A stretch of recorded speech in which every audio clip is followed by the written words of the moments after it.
বলিউড বাদশাহ শাহরুখ খানের স্বপ্নের ঠিকানা মান্নাত। প্রতিদিন যেখানে ভক্তদের ভিড়, সেখানে সেই আলোচিত বাংলোতে এবার ঘটেছে এক অপ্রত্যাশিত ঘটনা। নাগপঞ্চমীর রাতে বাংলোর লনে দেখা মিলল জোড়া সাপের।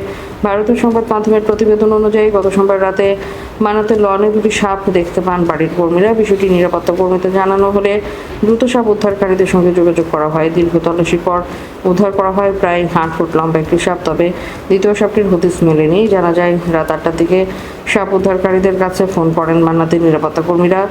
শাহরুখ খানের বাড়ির চত্বরে দুটি সাপ দেখা গেছে। উদ্ধারকারী দল মান্নাতে পৌঁছে লঞ্চসহ আশপাশের বিভিন্ন জায়গায় তল্লাশি শুরু করে।